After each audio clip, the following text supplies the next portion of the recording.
एक बंगले में 3 लाशों का राज दफन है। जिस घर में रहने वाले प्रिंसिपल, उनकी पत्नी और बुजुर्ग मां रहस्यमयी तरीके से लापता हो गए।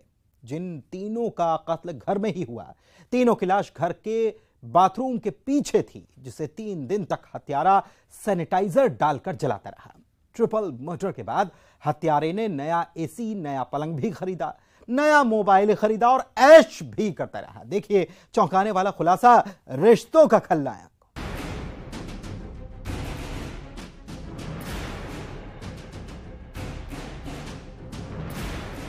बाड़ी में ले जाके गड्ढे बना हुआ है, उस गड्ढे में डाला, वहाँ उस पर सैनिटाइजर छिड़का और सैनिटाइजर के आग लगा दी लकड़ियाँ रख के। तो कुछ जल गए थे, कुछ दूसरे दिन तक, लगभग 2 दिन तक ये जलाता रहा।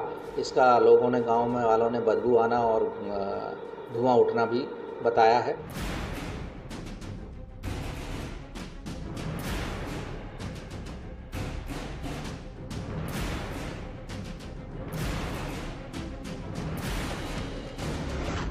बंगले में ट्रिपल मर्डर।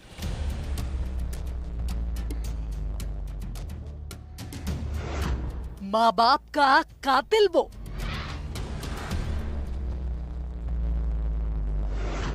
दादी का हत्यारा भी वो।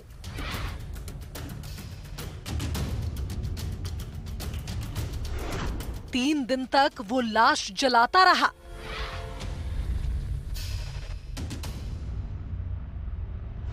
तीन कत्ल के बाद हत्यारे बेटे ने की शॉपिंग।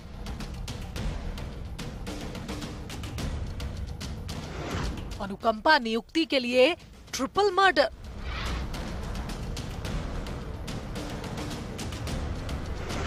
रिश्तों का खलनायक। इस बंगले में पिछले 3 दिनों से 3 लाशों का राज कैद था। जिस घर में प्रिंसिपल प्रभात भोई अपनी पत्नी और मां के साथ रहते थे, जिस घर में उनका बेटा उदित भोई भी रहता था, जिसने अपने मम्मी, पापा और दादी की गुमशुदगी की रिपोर्ट दर्ज कराई थी। महासमुंद के सिंघोड़ा थाना इलाके के पटका गांव में शिक्षक दंपति और उनकी मां की रहस्यमयी गुमशुदगी हैरान करने वाली थी। पुलिस इस गुमशुदगी के केस की जांच कर रही थी। इधर प्रिंसिपल प्रभात के मोबाइल से उनके बेटे और रिश्तेदारों को मैसेज आ रहा था कि वो ठीक हैं और जल्द ही आ जाएंगे। सवाल था कि आखिर तीनों कैसे लापता हो गए। 3 दिन तक ये रहस्य ही था। तभी घर से आ रही बदबू ने वो राज खोला जो रोंगटे खड़े करने वाला है। उदित भोई नाम का व्यक्ति है जो आरोपी है। उसने अपने माता पिता और दादी की हत्या की है। उसी संबंध में हमारे द्वारा गिरफ्तार किया गया है। उसने दिनांक 12/5 को थाने पर सूचना दी थी कि मेरा पिता जो प्रिंसिपल है वो अपने इलाज हेतु कहीं गया है, जो लौट के नहीं आया है। इस पर से पुलिस ने गुमशुदा करके जांच स्टार्ट की थी। जांच के दौरान पाया गया कि मृतक का जो मोबाइल है वो उसके गांव में और घर के आसपास ही एक्टिव है। तो पूछताछ करने पर पाया कि ये लड़का ही उसको मोबाइल को उपयोग कर रहा है। घर के बाथरूम के पीछे 3 लाशें थीं, जिन लाशों को रोज जलाया गया, धीरे धीरे सैनिटाइजर डालकर। घर में खून के धब्बे भी थे, जिसे कातिल फिनाइल से साफ करता रहा। हत्यारे का नाम सुनेंगे तो यकीनन आपके भी होश फाख्ता हो जाएंगे। प्रिंसिपल प्रभात के बेटे उदित ने अपने पिता को मारा, फिर मां और फिर दादी को मारा। रात में सोते वक्त हॉकी की स्टिक से उसने पिता की हत्या की। आवाज सुनकर मां जागी तो मां को भी मार डाला। और उसके बाद हत्या का राज रहे तो तीसरा नंबर था दादी का। इससे कड़ाई से पूछताछ की गई और गांववासियों से पूछताछ की गई तो इसने अपना अपराध स्वीकार किया। 2000 रुपये लेके इसको मारपीट और झगड़ा हुआ था, उसी के लिए इसने अपने माता पिता की हत्या की है। सबसे पहले इसने पिता को हॉकी से मारा, इसके बाद उसकी माँ उठ गई तो माँ को भी मारा और फिर अपनी दादी को मारा। घर के बरामदे में ये शैतान माँ, बाप और दादी की लाश को जलाता रहा और पिता के मोबाइल से भाई को मैसेज करता रहा, जिससे इस पर कोई शक ना कर सके।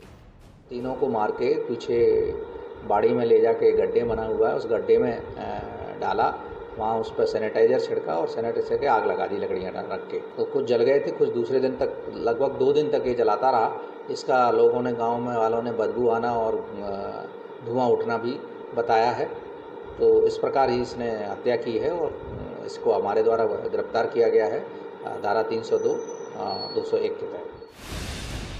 इसका वहशीपन और हैवानियत तो देखिए, जिसने 3 कत्ल के बाद शॉपिंग की, नया पलंग खरीदा, नया एसी, अलमारी, मोबाइल तक खरीदा। हत्यारा बेटा पिता के पैसों पर ऐश करता रहा। रिश्तेदारों से पूछताछ की जा रही है। उसके भाई से बुला के पूछताछ की थी, तो भाई को इसने उसी मोबाइल से, मृतक की मोबाइल से खुद से मैसेज कर दिया था कि मैं ठीक हूँ। दरअसल इस दरिंदे उदित को बुरी चीजों की लत थी, जो बार बार ये कहता था पिता मर जाएगा तो उसे अनुकंपा नियुक्ति मिल जाएगी। वारदात वाली रात महज 2000 रुपए के लिए इस जल्लाद ने रिश्तों का कत्ल कर डाला। महासमुंद से शेख इमरान के साथ bureau report, news 18, Madhya Pradesh, Chhattisgarh. आपने गाना सुनकर कत्ल करने वाले कातिल के बारे में क्या कभी सुना है? वो हत्यारा जो पहले लव सॉन्ग चलाता है, फिर मूड चेंज करता है, सैड सॉन्ग बजाता है और फिर सुनाई देता है गाना, नायक नहीं खलनायक हूं मैं। हत्यारा इस गाने पर अपनी भाभी पर चाकू से कई वार करता है। भाभी की हत्या के बाद ट्रक से लाश को नदी में फेंक देता है, जिस लाश की पिछले 30 दिनों से तलाश की जा रही है।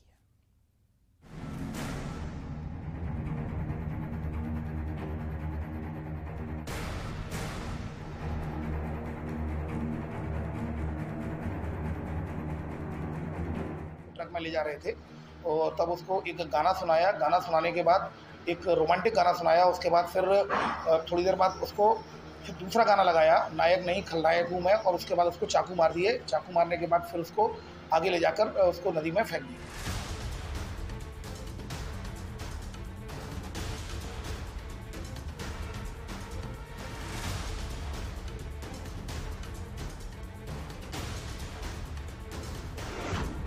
नायक नहीं खलनायक हूं मैं।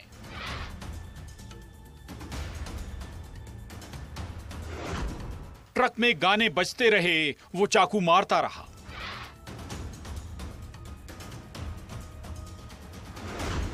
गाना चलता रहा, वो चीखती रही।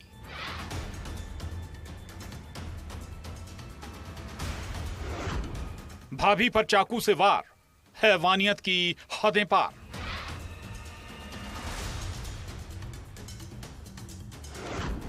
तीस दिन नदी में लाश की तलाश। आखिर उसे कैसे फेंका गया ना वजन होगा, और जब लाश नदी में फेंकी गई होगी तो वो कितने दूर गई होगी। कत्ल की वारदात का पुलिस की टीम रिक्रिएशन कर रही है। 30 दिन से नदी में एक लाश की तलाश जारी, जो अब तक है। ये तलाश है रेणु पाठक की, जो 17 अप्रैल से ग्वालियर की मुरार थाना इलाके के त्यागी नगर से लापता थी। रेणु की सास ने बहू की गुमशुदगी की रिपोर्ट दर्ज कराई थी कि ऐसी पहले ना सुनी होगी। रेणु का कत्ल ट्रक में हुआ था। हत्यारे ने मर्डर करने से पहले 3, पहला लव सॉन्ग, दूसरा उदासी से भरा सैड सॉन्ग और तीसरा गाना था नायक नहीं नायक हूं मैं। मिलाया और तब उसको एक गाना सुनाया। गाना सुनाने के बाद एक रोमांटिक गाना सुनाया। उसके बाद फिर थोड़ी देर बाद उसको फिर दूसरा गाना लगाया, नायक नहीं खलनायक हूं मैं, और उसको आगे ले जाकर उसको नदी में फेंक दिया। बस खलनायक हूं मैं, ये गाना बजते ही उस आरोपी के अंदर का शैतान जाग उठा। उसने इसी गाने पर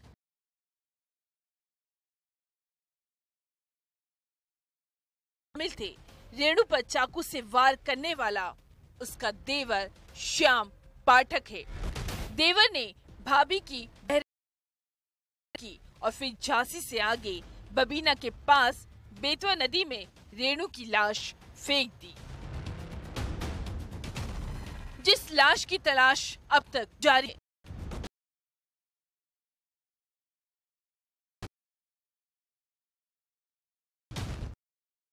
से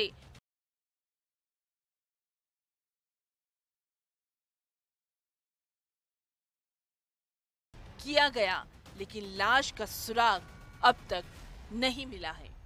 इसमें कल आरोपी मुरार में एक युवती की गुमशुदा की रिपोर्ट आई थी, जिसमें लगातार पूछताछ की गई, जिसमें देवर के द्वारा ये बताया गया कि उसने अपने अन्य 2 साथियों के साथ अपनी भाभी की हत्या कर दी और हत्या करने के बाद उसका शव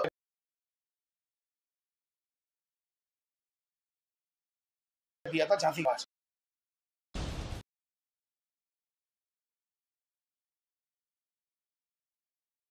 आने का कहकर अपने साथ ले गया था, जिसका खौफनाक इरादा रेणु भाप नहीं पाई। अब सवाल है कि इस हैवानियत के पीछे आखिर वजह क्या थी। दरअसल श्याम पाठक अपनी भाभी पर तंत्र मंत्र का शक करता था, जिसे लगता था उसके घर में हो रही परेशानी। 2 आरोपी गिरफ्तार हो गए। इस केस में पहले ही देवर श्याम गिरफ्तार हो गया था। अब दूसरे आरोपी श्याम के दोस्त की गिरफ्तारी हुई है। आखिर कब खत्म होगी रेणु की लाश की तलाश? कब मिलेगा लाश का सुराग? कौशिक के साथ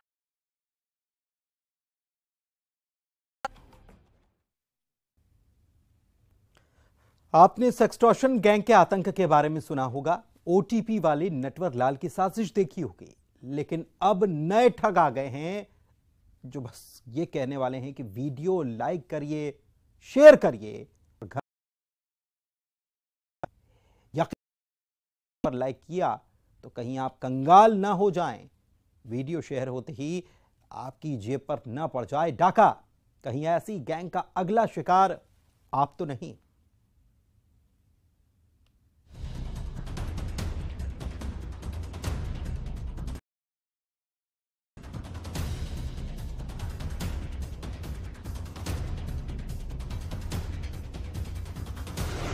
ना हुस्न का जाल, ना ओटीपी वाली चाल,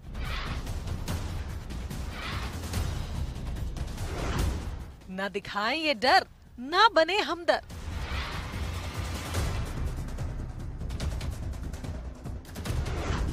हिंदुस्तान में ठग गैंग की नई जमात।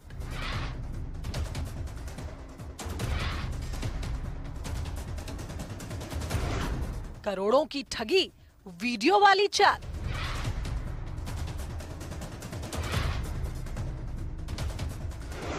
लाइक का बटन दबाएंगे, कंगाल हो जाएंगे। शेयर से कहीं लग ना जाए चूना। ये है लाइक शेयर वाले नटवरलाल। ये वो साइबर ठग हैं जिनका हथियार ना तो हसीनाएं होती हैं और ना ही ये सेक्सटॉर्शन गैंग है जो अश्लील वीडियो के नाम पर ब्लैकमेल करेगा। ये ना तो ओटीपी पूछेंगे और ना ही एटीएम का पिन नंबर। केवाईसी अपडेट के नाम पर भी फ्रॉड नहीं करेंगे। ये जामताड़ा वाले नटवरलाल भी नहीं है। लिंक भेजकर भी चूना नहीं लगाएंगे, बस आपको वीडियो भेजेंगे। ऐसे वीडियो पर लाइक का बटन दबाने से पहले आप 100 बार सोचिए, और अगर वीडियो शेयर कर दिया तो ऐसा ना हो कि शेयर आपकी जेब पर डाका डलवा दे। हम आपको डरा नहीं रहे बल्कि अलर्ट कर रहे हैं। यही ठगी का नया प्लान। लाइक शेयर वाले नटवरलाल का कनेक्शन जुड़ा है राजस्थान गैंग से। अभी पिछले 1 महीने में 3-4 ऐसी शिकायतें मिली हैं जिसमें यूट्यूब पे लाइक के नाम पर लोगों के साथ ठगी हुई है। इसमें ठगी करने वाले पहले आपको एक वीडियो भेजते हैं और बोलते हैं कि घर बैठे बैठे आप पैसे कमा सकते हैं, आपको केवल वीडियो को शेयर करना है और उस पर लाइक्स बढ़वाना है। साइबर फ्रॉड का ये जाल यूट्यूब पर लाइक और शेयर से जुड़ा है। यही है ठगी की नई कहानी। वारदात कैसे होती है उसे समझने से पहले आपको बताते हैं कि कैसे माया जाल के इस जाल और चाल में रायपुर में पिछले 2 महीने में 1 करोड़ की ठगी हुई है। खमतरी की बात करें तो फरियादी को इस गैंग ने 70 लाख का चूना लगा डाला। सोच सकते हैं कितने शातिर 420 के खिलाड़ी हैं ये। हिंदुस्तान में 100 करोड़ से ज्यादा की ठगी की गई है। तो शुरू में वो 1-2 बार पैसे जो सामने वाले के खाते में डिपॉजिट भी करते हैं, लेकिन उसके बाद अलग अलग टैक्सेस के नाम पर, बोनस देने के नाम पर जो है उनसे पैसे अपने खाते में ट्रांसफ़र कराना चालू कर देते हैं। तो अभी हाल ही में खमतरी थाने में हम लोगों ने एक ऐसा मामला दर्ज भी किया है जिसमें 70 लाख रुपए की ठगी हुई थी पीड़ित के साथ। हम लोगों ने एक टीम इसमें राजस्थान भेजा भी था और राजस्थान पे हमारी टीम जब पहुंची उसके 1 दिवस पूरी राजस्थान पुलिस के द्वारा इस गैंग के 4 लोगों को अरेस्ट किया गया है। यूट्यूब पर वीडियो को लाइक और शेयर करने के खेल को पुलिस की जुबानी आपको समझाते हैं कैसे ये ठग चाल चलते हैं, जो कहते हैं घर बैठे बैठे आप माला माल हो जाएंगे। बस वीडियो लाइक करें और शेयर करें, और शिकार ने ये किया तो समझो ठगों का काम बन गया। हमारी टीम पिछले 3 दिन से जो है राजस्थान में ही है। जिस दिन हमारी टीम रेड करके इन आरोपियों को पकड़ने वाली थी उसके 1 दिन पूर्व ही जो जयपुर पुलिस के द्वारा इन्हें अरेस्ट कर लिया गया है और जयपुर पुलिस जो है इनसे पूछताछ कर रही है। इन्होंने पूरे देश भर में जो है घटना करना स्वीकार किया है और यदि देखा जाए अमाउंट के मामले में तो 1 करोड़ों की ठगी है। हमारे यहाँ 5-7 मामलों में जो है करीब 1 करोड़ से ऊपर की ठगी हुई है। छत्तीसगढ़ टू राजस्थान जिस गैंग को पकड़ने के लिए पुलिस वालों ने दबिश दी, लेकिन उससे 1 दिन पहले ही राजस्थान पुलिस ने उस गैंग को दबोच लिया है। और अब तक कितने लाइक और शेयर से गैंग मालामाल हुआ है, कितने लोगों को ठगा है, तहकीकात जारी है। तो ऐसे वीडियो पर कहीं आपने लाइक का बटन दबाया तो नहीं? रायपुर से युगल तिवारी के साथ bureau report, news 18 Madhya Pradesh, Chhattisgarh. अब बात भरोसे में सेंधमारी करने वाले खलनायक की। ये वो विलन है जो मुखौटे में छुपे होते हैं। एक ऐसा ढोंगी पाखंडी तांत्रिक जिसने महिला को अपने झांसे में लिया, उस पर 3rd डिग्री अपनाई, करंट लगाया, तंत्र मंत्र की बिसात बिछाई और फिर किया असमत से खिलवाड़।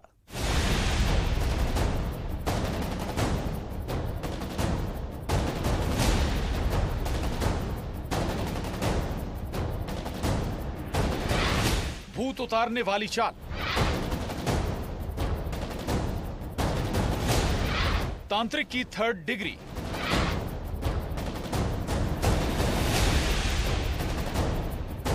वहशीपन का खेल, महिला को करंट लगाया,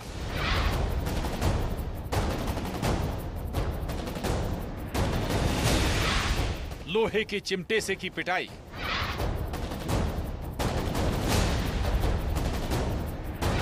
तंत्र मंत्र की बिसात, असमत से खिलवाड़।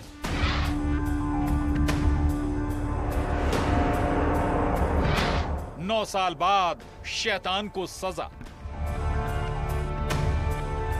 तंत्र मंत्र का वो खेल खेलता, अंधविश्वास की जिन लोगों की आंखों पर पट्टी लगी होती वो उन्हें अपने इशारों पर नचाता।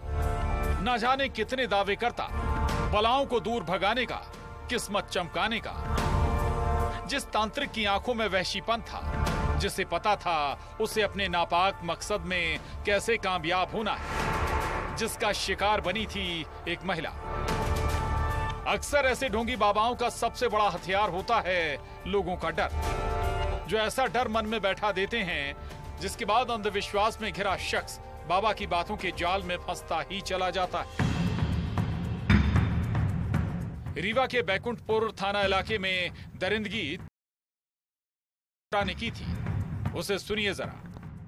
रात के करीब 9 बजे करीब अभियोक्त्री दिलीप मिश्रा जो झाड़ फूंक का काम करता था ग्राम जोकहा में, उसके यहाँ झाड़ फूंक कराने के लिए गई थी।